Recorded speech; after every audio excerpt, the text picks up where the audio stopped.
Yeah. Can we get into this pattern? Can we get into this pattern? Let's get into Butterick Pattern B7045.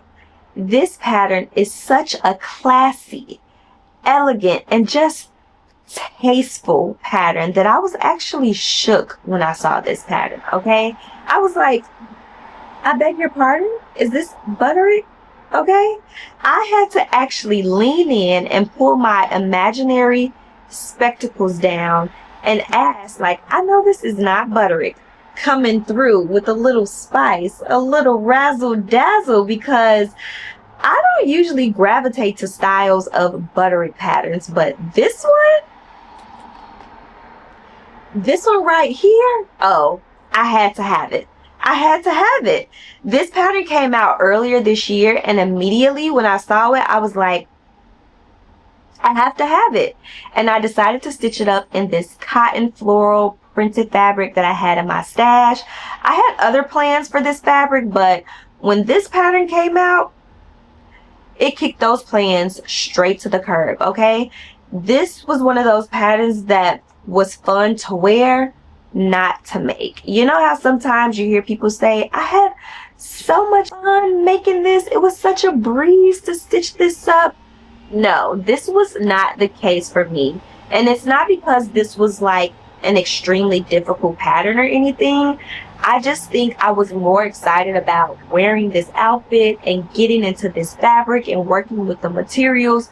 So this was a pleasure to wear more than it was to make. And I have received so many compliments when wearing this outfit, and I've only worn this outfit twice since I made it, and it's the same response each time I wear it. I get a bunch of people asking me about it, asking me, is it, you know, a romper? Is it a two-piece? Is it a one-piece? How long did it take me to make it? And I actually wore it to frock tails, and I also wore it just like casually to run some errands and go grocery shopping. And I think the cool thing about this pattern is, depending on what fabric you use and how you style it, you can get away with the blouse especially. You can get away with it being a versatile piece. It's definitely a statement piece. And how I styled this outfit, I tucked the blouse inside of my shorts, and I also stitched this up with matching fabric. I'm a matchy girly. I love having a matching top and bottom. And so with me tucking this inside of the bottoms, a lot of people were just curious to know, like, was it one piece? Was it a two piece? Was it a jacket? Also, one of the like alterations that I made to this pattern is I stuck a button on the front portion of the waistband of my bottoms, because I ended up using a hook and eye for the closure, but I didn't want the thread to be exposed from where I inserted the hook and eye. And so I just put a button on the front of those stitches to kind of cover it up and have more of a seamless look. But then when you get to the jacket, or see, listen, I'm calling the blouse a jacket now, but when you get to the blouse, depending on what type of fabric that you use, you know, it can kind of give off the look as if it's a jacket. Like, there were a few folks who definitely thought that the blouse was a jacket, and even when I took it to the cleaners, they charged me for the price of a jacket to get it clean instead of a blouse. And that's just something to keep in mind, that again, depending on the fabric that you use and how you style this pattern, you can definitely get some versatility out of it. So anyways, let's get into what it was like actually making this pattern and stitching it up. There were really only two call outs within this process that I came across with this pattern. And the first thing that was kind of odd for me was I noticed that on the instructions, especially on the tissue part of the pattern, it says cut 2 of the fabric and 2 of the lining. And I think that just might be like a printing error, because I ended up just cutting out 4 pieces of fabric, you know, 2 for each pocket. But I just thought it was odd that it said lining, because I've never lined any pockets before, well, any bottom pockets before. I've never lined any pant pockets before, and I'm personally trying to think, like, in the moment, do I have anything currently in my closet that required a lining? And nothing is coming to mind. I mean, if I think back to when I was younger, I did have like a wool coat where the pockets were lined, but I think the pockets were lined with a different material because it was trying to create that separation from maybe like the roughness of the wool material. So I'm guessing maybe with the instructions, maybe they might be instructing you to use a lining depending on what types of fabric you use for this project. I don't know, but let me know if you've ever lined pant pockets or any pockets before and why you decided to line them. I know like I said, I've had a jacket in the past where the pockets were lined, but I can't think of anything like now that I have in my closet that's a bottom specifically that's lined. So yeah, let me know about that whole lining situation. And if you've sewn up this pattern, did you line the pockets? I don't know, let me know. The other call out I have is the sleeve. Now the sleeve, first of all, that's the main thing that drew me to this pattern, was the sleeve. It's such a dramatic sleeve, so it's expected that you're going to encounter a little bit of drama before you get the desired result. And at the end of this, I think it's worth the hassle, okay? Because let me tell you, I inserted this sleeve about 4 or 5 times before I actually decided, you know what? This is good enough. This is just going to have to work. Almost gave up on this project. I even took this blouse to a tailor after my 3rd or 4th attempt, because I was like, I just want this sleeve to be done. I just wanted this to be done. And I was like, this fabric is too beautiful. I paid a pretty penny for it to just waste it and give up on this project. But the tailor looked at me and said, you've already done most of the work. Just take the sleeve out, take your time, and try it again. He also suggested that I should probably flip the sleeve around, because I will admit that when you are gathering this sleeve, and depending on what type of fabric that you're using, if you're working with fabric where it just kind of unravels around the edges, you can definitely lose track of where your markings and things of that nature are. So when the tailor gave me that advice, I was like, you're right. You know what? I don't really have anything specific that I'm making this project for. I'm just really excited to finish this project. That's all. So I'm like, you know what? I went ahead, I went home, I started binge watching Married to Real Estate, and I started ripping the seams out yet again. And I was in the middle of watching season 3, episode 10 of Married to Real Estate, and in walks this woman, and she is just fabulous. Okay, she's viewing her newly remodeled, I believe, like, I think $1 million worth of renovations, this home, and she is wearing almost the exact same outfit that I was stitching up, but her outfit was white. And immediately I was like, I'm just going to take this as a sign to keep going. Like, that was motivation enough for me to be like, you know what, let's do this. I don't know if it was something about that episode specifically that just motivated me, between how beautiful the home was, how beautiful her outfit was. Like, it just was all, it felt like divine timing. I was like, you know what? Let's do this. Let's keep going. Let's get busy, okay? By the way, if you're anything like me and you like home renovation shows and you like DIYs, fixer-uppers, or just looking for shows to binge watch, watch Married to Real Estate with Egypt and Michael. They are so talented. I cannot believe I didn't know they had seasons, okay? Do you hear me? They have tons of episodes and shows, and I cannot believe until coming across their work when they participated in that Barbie Dream House home renovation challenge. When I randomly stumbled across that episode while I was traveling this summer on the plane, I randomly came across that episode, and then I came back home and I started searching for more of their like home renovations, and I just went down the rabbit hole and landed on, you know, that episode in the midst of stitching up this project. And I was like, this is just beautiful. Anyways, before I get sidetracked, this pattern was nice to work with. The instructions are straightforward. I didn't run into any issues stitching up the shorts. In fact, I stitched them up within one evening. Now the blouse, if you're someone who is particular, when you sew up the blouse, you may run into some hiccups when it comes to the sleeve, but that's expected because it's such a dramatic sleeve.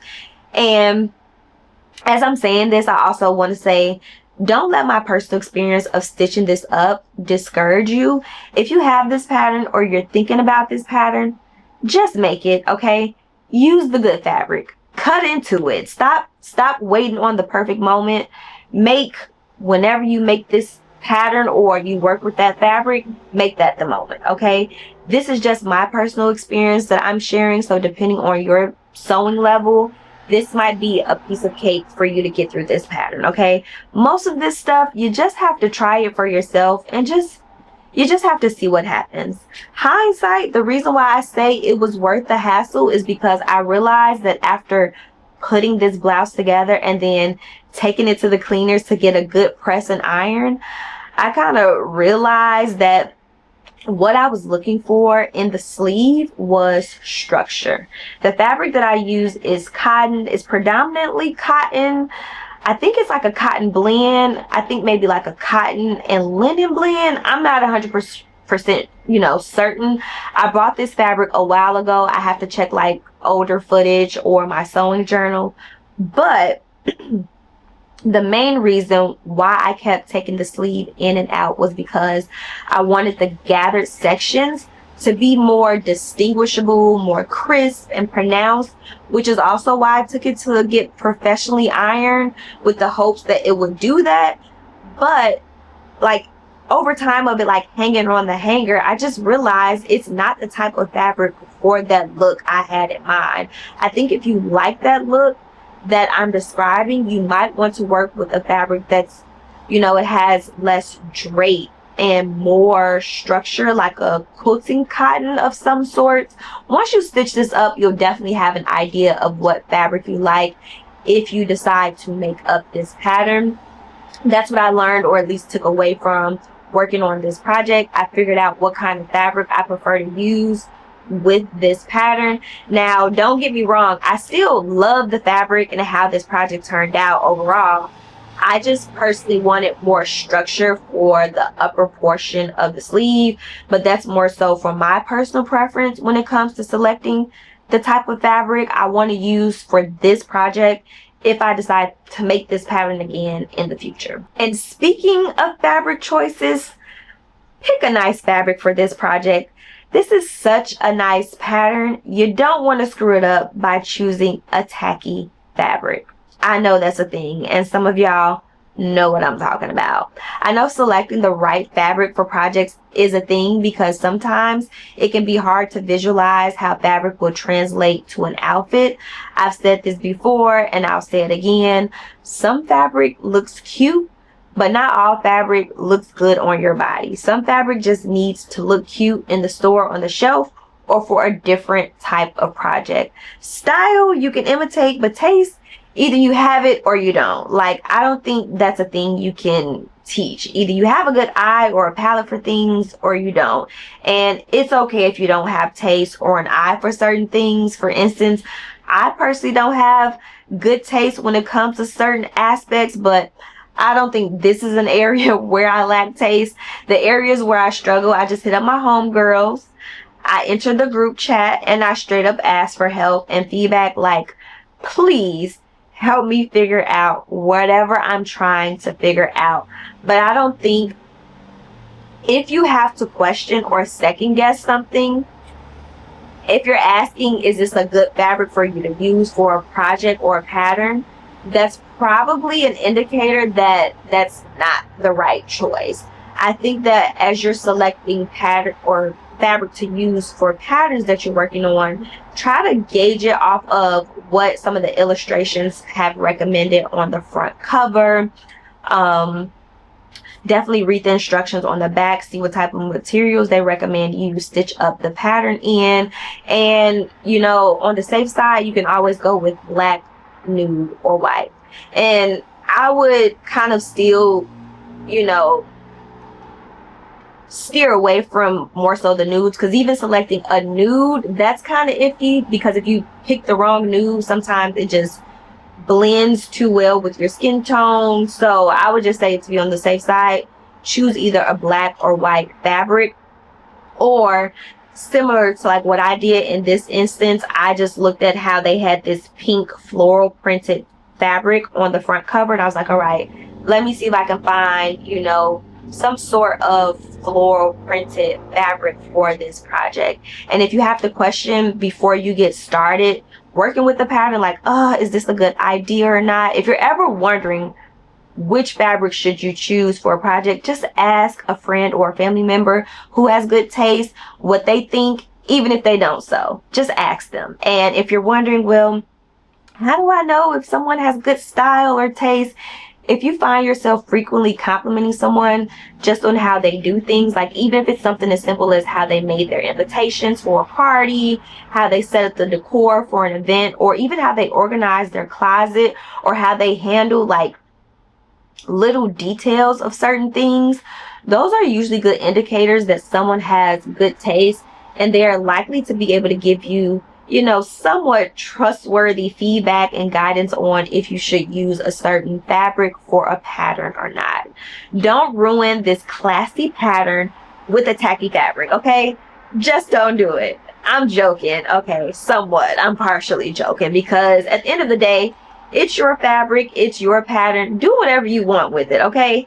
That's your business. I'm just here to let y'all know how my little outfit and project turned out. As long as you like it, that's all that matters. And honey, if you don't like it, get rid of it, because life is too short to be anything less than fabulous. That's actually going to be my motto for the rest of the year, and that's actually one of the captions that I use when I release these photos over on Instagram before I sat down and did this pattern review video. And I think like moving forward, that's where you can expect to see like any of my outfits or my projects before I do like a detailed video over here on YouTube. I'm probably going to post like a preview of how the project turned out over on Instagram or TikTok or something. And all jokes aside, y'all know I like to laugh, try to make things lighthearted, but this summer, I know it may seem like, you know, all my projects have just been going seamless, everything's going fine, but let me tell you, behind the scenes, it has been rough, okay? And I just kind of gave you all a little piece of what it was like putting this together and a snippet of what I've been going through. It definitely had its moments within this project, but let me tell you, if you are going through a tough time or anything like that, or if something unexpected comes up, don't give up. Try not to get frustrated. Just go make something, even if you don't sew. Go make your bed, go make your face, make a cup of tea, make up your mind about something you've been pondering on. Hell, make some freaking cookies from scratch, just because, okay? It's something about making things with your hands, especially to just like take care of yourself or have some me time, that just kind of makes you feel good. So make something, make anything. And speaking of make sure you also get subscribed to my channel, so if you're interested in seeing what I'm up to, what I'm working on, or anything of that nature, you won't miss it. So that's enough yapping for me today. Thanks for tuning in, and I'll catch you all in my next video. Bye.